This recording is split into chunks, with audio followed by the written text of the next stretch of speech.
Hello students, this is the this is an important information in the regard of the online studies. All students of 11th and 12th commerce download the Telegraph app. On this app, download these two channels. This channel only for notes. You have to download all notes, and its link is also given in the next uploading videos.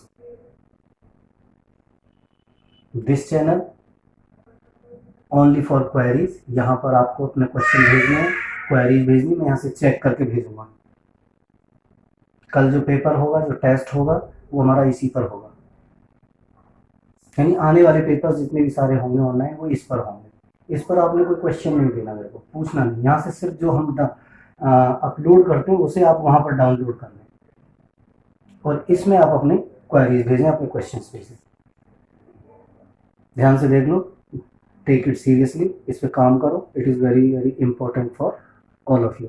Okay, thank you very much. Good morning students,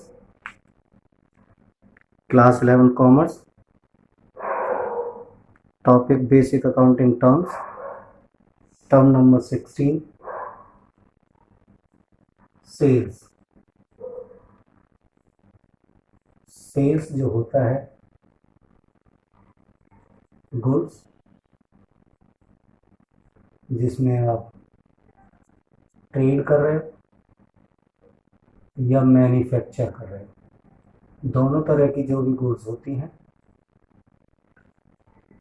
यदि उन्हें हम बेचते हैं तो उनको sales कहते हैं। दूसरा, गुड्स को सर्विस, यदि आप सर्विस सोल्ड करते हो तो भी गुड्स की कैटेगरी में रखा जाएगा।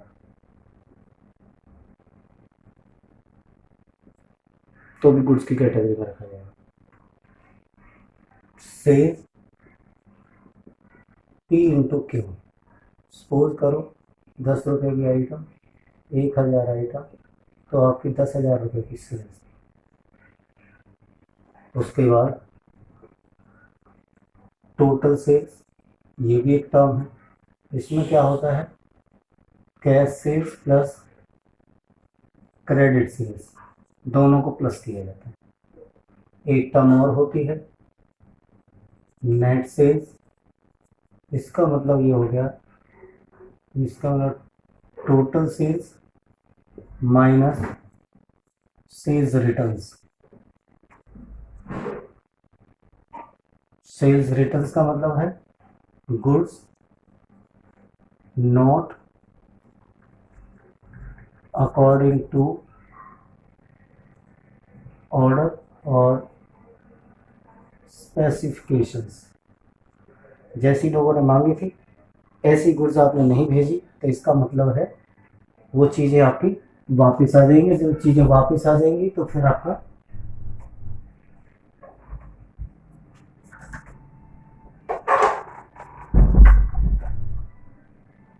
सेल्स रिटर्न कहेंगे उसको। मीन्स टोटल सेल्स से सेल्स रिटर्न लेस हो जाएंगे। सेल्स रिटर्न उसको कहा जो गुड्स अकॉर्डिंग टू स्पेसिफिकेशन नहीं होती, उनको रिटर्न कर दिया जाए तो नेट सेल्स आ जाता है। तो ये एक टर्म आपके सामने आएगी बार बार, आप इसको ध्यान रखेंगे। नेक्स्ट है स्टॉक।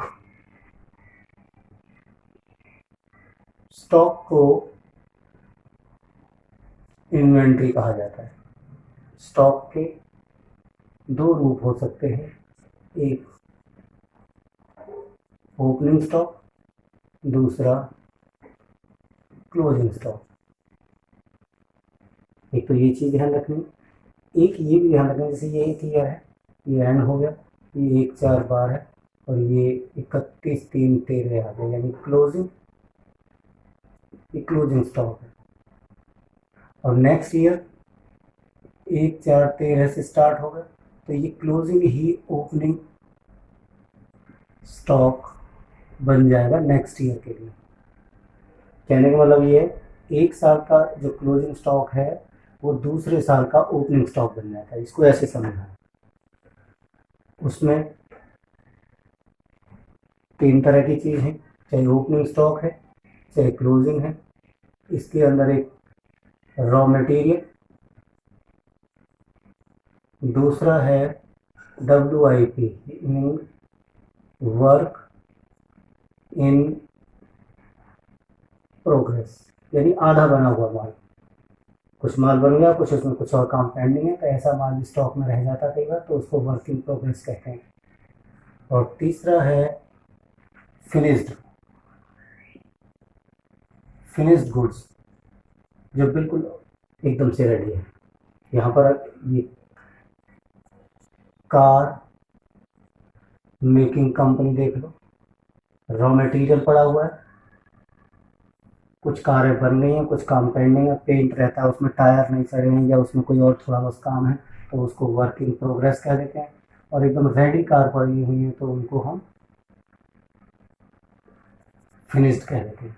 तो तीन तरह के हैं, तीन तरह के स्टॉक ओपनिंग भी हो सकते हैं, तीन तरह के स्टॉक क्लोजिंग भी हो सकती है। तो ये ध्यान रखना, स्टॉक को इन्वेंट्री भी कहा जाता है। स्टॉक दो तरह के होते हैं, ओपनिंग स्टॉक और क्लोजिंग स्टॉक। जो एक साल का क्लोजिंग है वो अगले साल का ओपनिंग बन जाता है, जो एक साल का क्लोजिंग है अगले साल का ओपनिंग भी बन जाता है। ओपनिंग हो या क्लोजिंग वो तीन तरह से हो सकता है, एक रॉ मटेरियल की फॉर्म में, एक WIP वर्क इन प्रोग्रेस की फॉर्म में, एक फिनिश्ड की फॉर्म में। ये टर्म आएगी, इसे आप अच्छे से याद कर लो, ध्यान करो। नेक्स्ट हमारी ट्रेड रिसीवेबल्स।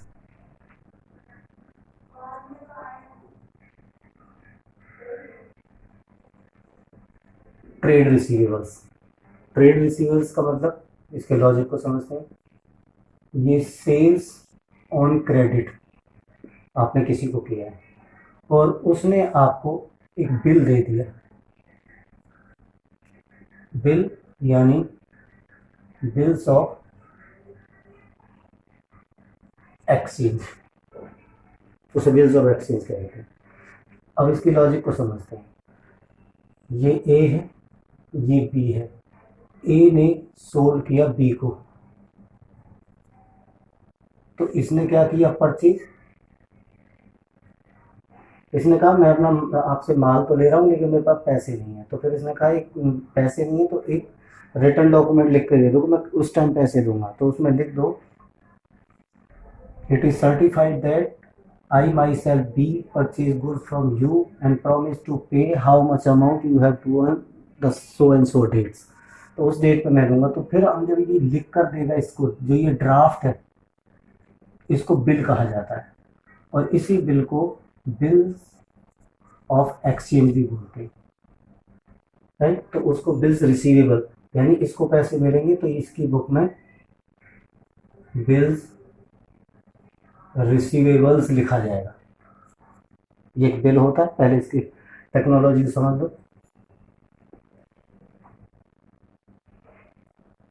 यहाँ पर इसी यही टर्म चल रही है, सोल्ड ऑन क्रेडिट, ठीक है ना। और क्रेडिट किसको दिया, ए को दिया, बी को दिया, सी को, डी को, ई को, इन लोगों को क्रेडिट मान दिया। इसको मैंने दिया है 10,000 का, इसे 40,000 का, इसे 50,000 का, इसे 20,000 का और इसे 30,000 का। तो ये कितना होगा, 50, 100, 1,500, यानी 1,50,000 का माल आपने उधार में दे रखा है। तो ये सारे लोग आपके क्रेडिटर्स हैं, ठीक है। आपने गुड्स सोल्ड किए क्रेडिट पर, जिन लोगों को उधार दिया तो वो हमारे क्या बन गए, सॉरी क्रेडिटली डेटर्स बन गए, हम अपनी तरफ से सोच रहे हैं इनसे पैसे हमें आएंगे। लेकिन इसमें से सी, तो हमारे पास पहले लिख लो सर, टोटल क्रेडिटर्स 1.5 लाख रुपए के, और बी आर, इसने और इसने बी आर दे रखा है, तो बी आर कितने के हो गए, 60,000 के, तो मेरे पास 90,000 रह गए। तो मैं कैसे बोलूँगा, ट्रेड रिसीवेबल, ट्रेड रिसीवेबल की टर्म को मैं बोलूँगा sir creditors plus B R, bills receivable. Creditor कितने के हो गए सर, 90,000 के, और बी आर की फॉर्म में कितने, 60,000 के। वैसे 1.5 लाख के क्रेडिटर्स हैं, डेट 1.5 लाख के आपके ट्रेड रिसीवेबल्स हैं। एक बार फिर देख लो, मैं यहाँ पर लिख देता हूँ, trade receivable is equal to creditors plus B R.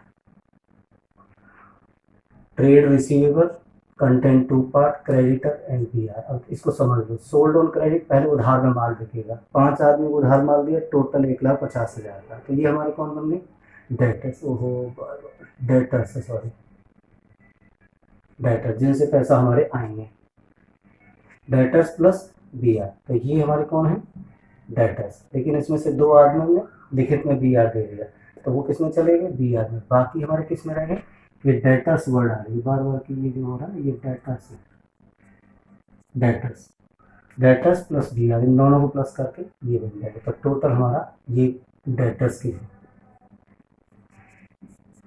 Trade receivables. ध्यान रखना, debtor debtor debtor, debtors, sales के केस में डेटर्स यूज होता है।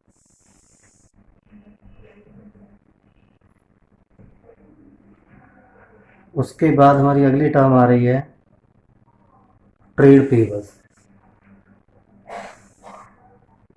ट्रेड पेबल्स, इसमें भी 2 चीज़ें हैं। इसकी टर्म थी वो, ये क्रेडिटर्स और प्लस बिल्स पेबल, दोनों को मिलाकर ट्रेड। अब ये क्या चीज़ है, अब ये परचेज का केस है,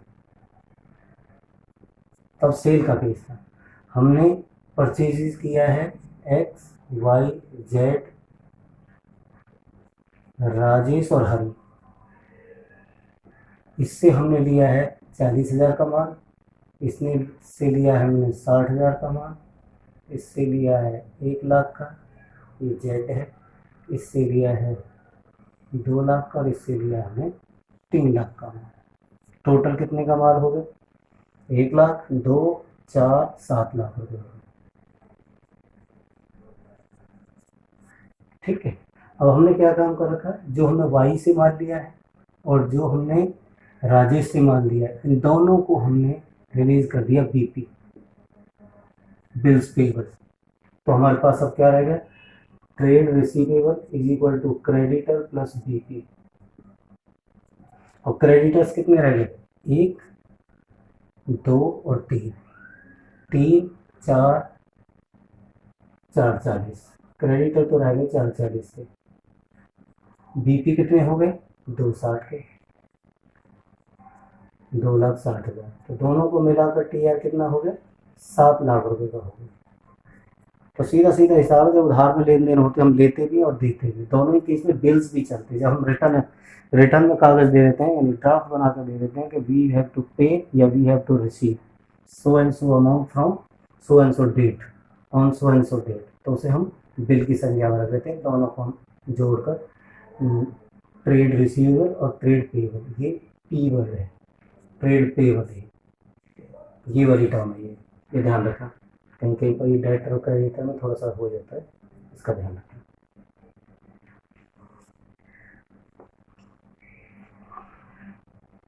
उसके बाद गुड्स, अगली टर्म आ रही है गुड्स।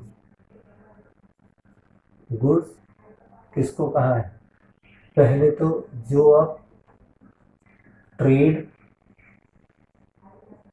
मैन्युफैक्चर या सर्विस प्रोवाइड कराते हैं, जो आप सेल भी करते हैं और आप परचेज भी करते हैं। जो आप सेल करते हैं, परचेज करते हैं, जिनको आप व्यापार करते हैं, जिन्हें प्रोडक्शन करते हैं, या वो सर्विसेज हो सकते हैं, इन सबको हम क्या कहेंगे, गुड्स के फॉर्म में कहेंगे। अकाउंट्स में गुड्स बोलते हैं माल को, ठीक है। और यदि कोई असेट परचेज कर देते हैं, उसका नाम आता है, असेट का तो नाम आता है। अगला पॉइंट है कॉस्ट। कॉस्ट यानी इंकर्ड ऑन प्रोडक्शन। यदि आप प्रोडक्शन, इस चीज़ का प्रोडक्शन आप कर रहे हैं, तो उसके लिए रॉ मटेरियल आप खरीद रहे हैं, उसके लिए मजदूरी आपको देनी पड़ रही है, उसके लिए आपको भाड़ा देना पड़ रहा है, उसके बाद इलेक्ट्रिसिटी बिल देना पड़ा है, ठीक है। तो ये सारी चीज़ मिलाकर क्या बन जाएगी, कॉस्ट बन जाएगी। कॉस्ट ऑफ प्रोडक्शन बन जाएगा, और कॉस्ट ऑफ प्रोडक्शन को ही हम कॉस्ट कह देते हैं, ये ध्यान रखो। इन चीज़ों को तैयार करो, शेयर करो और टीचर को रिप्लाई करो। Thank you very much.